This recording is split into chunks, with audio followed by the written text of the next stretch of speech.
वसीला उर्दू टीवी आपके रूबरू है।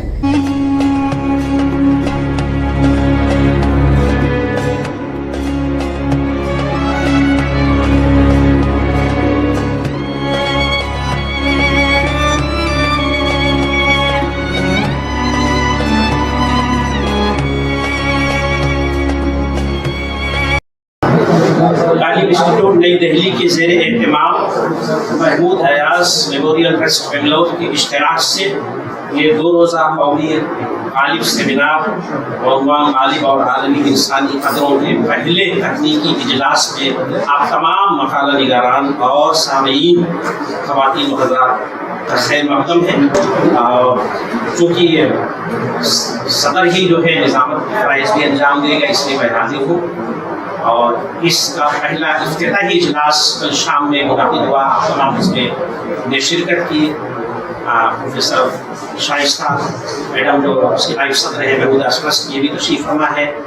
और कल खलील मामून साहब का तवील तरीन मैं कहूँगा और बड़ी तफसील से कुछ बात में समाप्त फरमाया गालिब के ऊपर आलमी इंसानी कदरों के ताल्लुक से। अब आज जो है बड़ी मेहनत से जो मकाला निगारान तशरीफ़ लाए हैं, मकाले लिख रहे हैं, उसके ताल्लुक से गुफ्तगू होगी।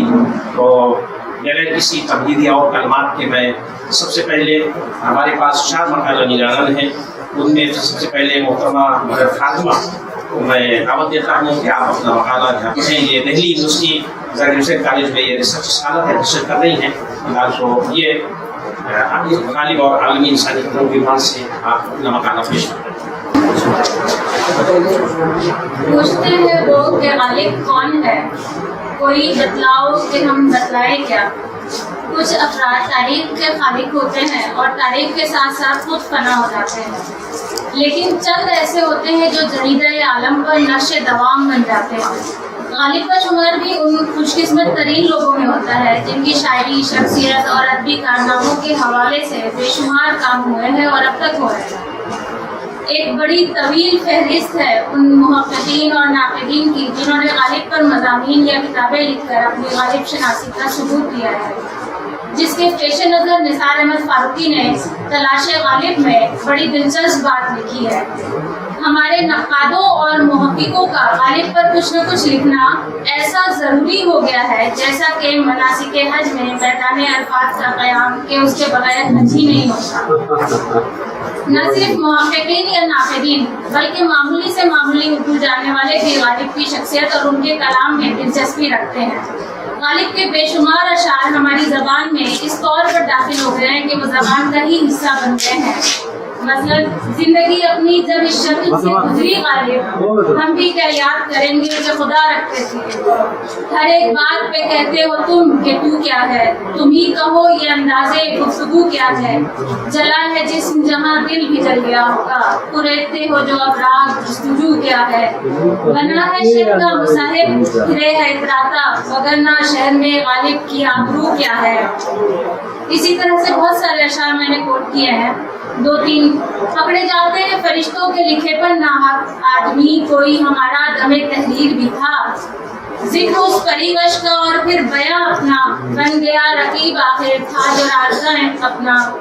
कि मेरे कत्ल के बाद उसने जफा से तौबा, हाय हुजूर पशेमा का पशेमा होना, वगैरह वगैरह। इस तरह के बेशुमार अशार हैं जिनसे हमारी ज़बान और कान नाशना नहीं। निजी सोहबतों से लेकर इल्मी और अदबी गुफ्तगू तक हर मौका और महल की मुनासिबत से ये अशार हमारी समाज से टकराते हैं और इस ऐसी मकबूलियत शाज़ व नादिर ही किसी के नसीब में आई। इसकी मकबूलियत के वजूह में से एक वजह वो इंसानी खुसूसियात या अक़दार है जिनसे गालिब मुत्तसिफ थे। उनकी शख्सियत के साथ साथ उनके फ़न में भी इंसानी शख्सियत और किरदार के मुख्तलिफ अक़दार की नुमाइंदगी पूरी तरह मौजूद है। इसीलिए हम उसमें अपने जज्बात और एहसासात की तर्जुमानी महसूस करते हैं। देखना तकरीर की लज़्ज़त के जो उसने कहा, मैंने ये जाना कि गोया ये भी मेरे दिल में है। बहरहाल अब सवाल ये पैदा होता है कि माक़बल में आलमी इंसानी अक़दार का जो जिक्र आया तो वो क्या है और किसके ज़रिए से तय किए जाते हैं। इसके जवाब में मुख्तसरन कहा जा सकता है कि अक़दार वो रवैया या वो अनासिर हैं जिनका इनफरादी या इज्तिमाई ज़िंदगी में इख्तियार करना लाज़मी है। यानी अवतार के बगैर इंसानियत या महजब होने का तस्वुर नहीं।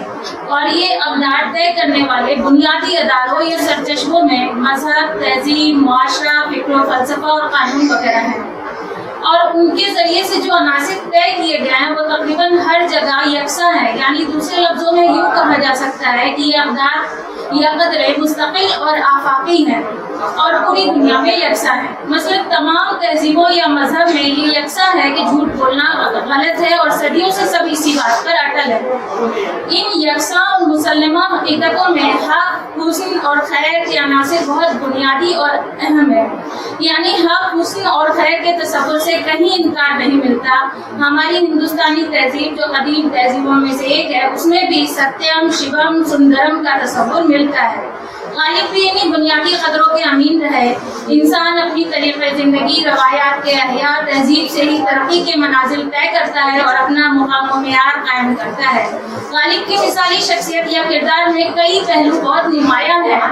मसलन सलाहियत का सही इस्तेमाल, तकलीद महज से इज्तनाब, इनफरादियत का एहसास, शौक़ी और ज़राफ़त, इंसानी नुक्ते नज़र से मसाइल का मुशाहिदा और अहबाब और क़राबतदारों से खलूस वगैरह वगैरह। इनके अलावा भी बेशुमार ऐसी सिफात है जिनका शुमार बैक वक्त मुश्किल अम है। यानी गालिब की शायरी की तरह उनकी शख्सियत भी बहुत हमागीर और पहलूदार है कि ज़ेरे नज़र उन्वानात में अगर इजाफा किया जाए तो वक्त शायद कम पड़ जाए।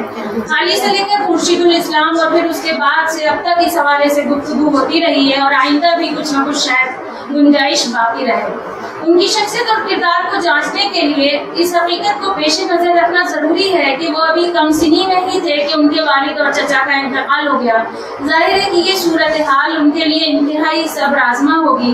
गर्चा उनके ननियाल वालों ने उनकी और उनके भाई बहनों की परवरिश अपने जिम्मे ले ली और किसी तरह उनके आबाई पेंशन का भी बंदोबस्त हो गया, लेकिन इस कम उम्री में उनके लिए यतीम होने का एहसास नागुज़ीर था। इस एहसास के दो ही रद्द अमल हो सकते थे। एक तो ये कि उन पर एक ही तरह की बेसरो सामानी का एहसास हमेशा तारी रहता, जिसके नतीजे में वो शदीद किस्म के एहसास कमतरी में मुब्तला रहते। इस खतरनाक सूरत हाल के नताइज के बारे में माहिरीन नफ्सियात बखूबी रोशनी डाल सकते हैं। हम सिर्फ इतना कह सकते हैं कि वो गालिब जिसको आज हम जानते हैं वो इस तरह से हरगिज नहीं होते। दूसरा रद्द अमल ये था कि वो उस खला को पूर्ण करते जिससे उनकी जिंदगी में नाहमवारी पैदा हो सकती थी।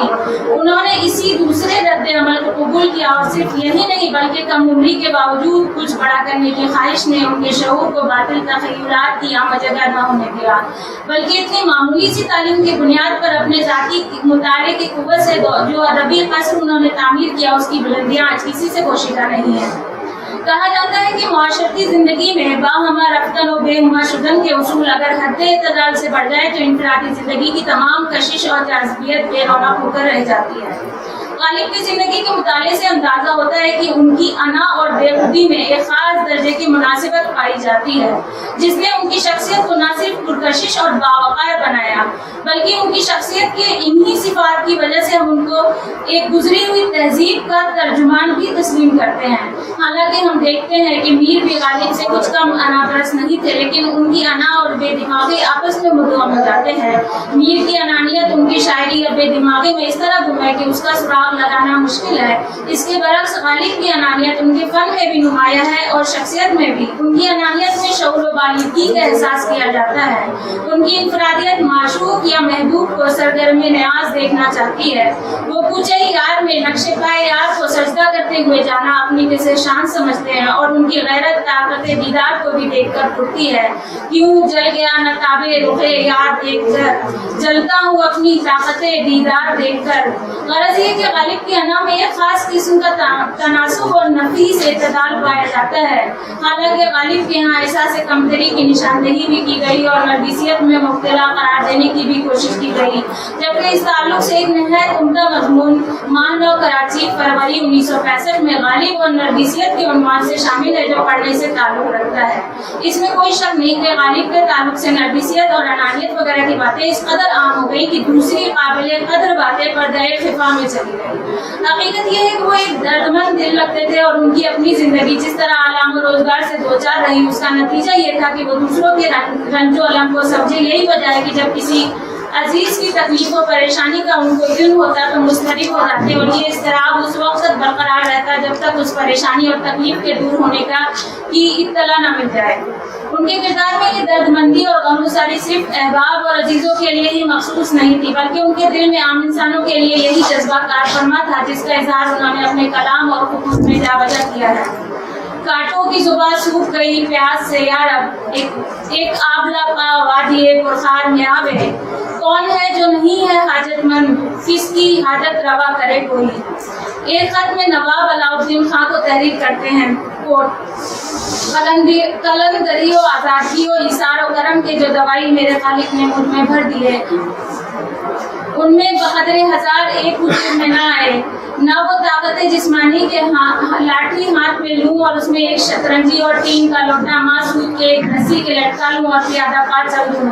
کبھی شیراز جا نکلا، کبھی مصر جا ٹھہرا، کبھی نجف جا پہنچا، نہ وہ دستگاہ کے ایک عالم کا میزبان بن جاؤ۔ اگر تمام عالم نہ صحیح، جس شہر میں رہوں اس میں بھوکا نظر نہ آئے، خدا کا مقبور، خلق کا مردود، بوڑھا، ناتواں، بیمار، فقیر، نوبت میں گرفتار، اور معاملات کلام و کلام سے قطع نظر کرو، وہ جو کسی کو بھیک مانگتے نہ دیکھ سکے وہ، اور خود در بدر کی بھیک مانگے وہ میں ہوں۔ اس خط میں یا دیگر خطوط میں بھی عام انسانوں کے لیے جن درد مندانہ جذبات کا اظہار انہوں نے کیا ہے وہ غور طلب ہے۔ اس طرح کی بے شمار مثالیں ان کے خط میں جا بجا بکھری پڑی ہیں، جن سے بخوبی اندازہ لگایا جا سکتا ہے کہ وہ ایک درد مند دل رکھنے کے ساتھ ساتھ کسی کی دل آزاری نہ ہو اس کا بھی بہت خیال کرتے تھے۔ اس تعلق سے بھی ایک واقعہ تذکرہ غوثیہ میں موجود ہے۔ ایک روز کا ذکر ہے جب مرزا رجب علی مصنف فسانہ عجائب لکھنؤ آئے اور مرزا نوشہ سے ملے۔ اثناء گفتگو میں پوچھا، مرزا صاحب اردو زبان کس کتاب کی عمدہ ہے؟ کہا چہار درویش کی۔ میاں رجب علی بولے، اور فسانہ عجائب کیسی ہے؟ مرزا بے ساختہ کہہ اٹھے، اجی لاہور ولا قوت، اس میں لطف زباں کہاں، ایک تک بندی اور بھٹیار خانہ جمع ہے۔ اس وقت تک مرزا نوشہ کو یہ خبر نہ تھی کہ یہی میاں ظہور ہے۔ جب چلے گئے تو حال معلوم ہوا، بہت افسوس کیا اور کہا، ظالموں پہلے سے کیوں نہ کہا۔ دوسرے دن مرزا نوشہ ہمارے پاس آئے، یہ قصہ سنایا اور کہا، حضرت یہ امر ہم سے نادانستگی میں ہو گیا، آئیے آج ان کے مکان پر چلے اور کل کی مکافات کرائے۔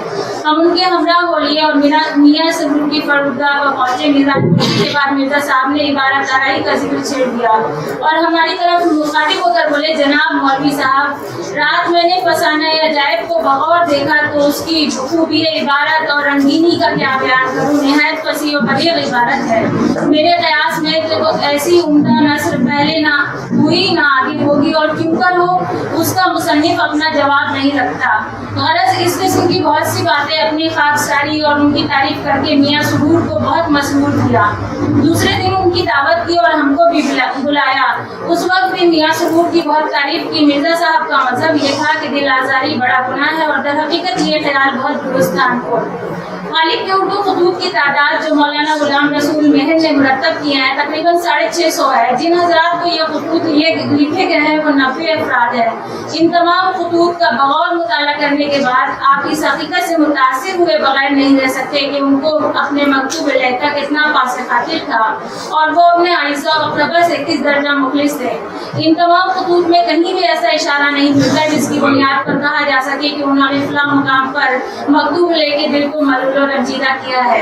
حالی نے غالب کے مرثیے میں ان کی اسی صفت کو اس شعر میں بیان کیا ہے، بے ریائی تھی زہد کے بدلے، اگرچہ زہد اگر اس شعار نہ تھا، یہ بے ریائی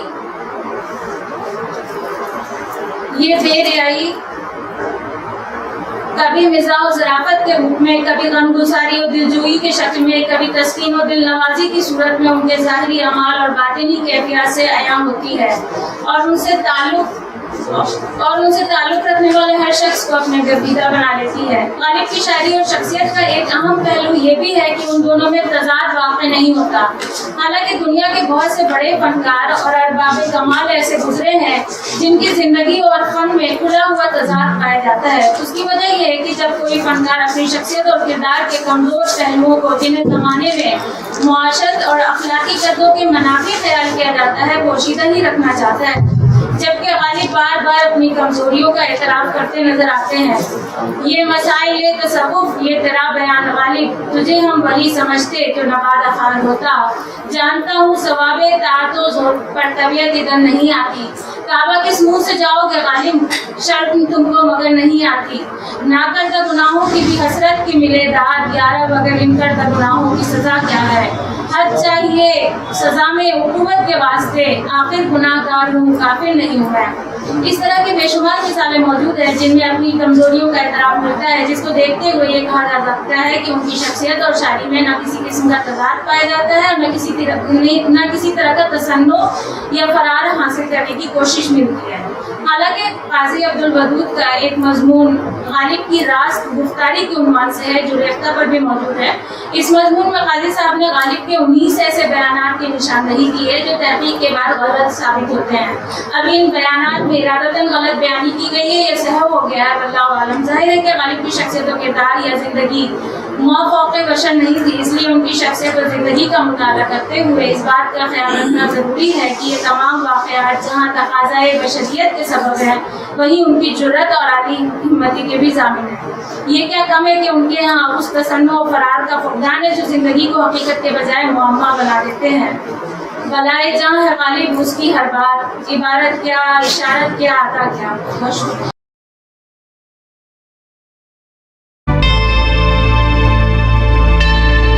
Subscribe to my channel and also press this bell icon so you can get latest video notifications.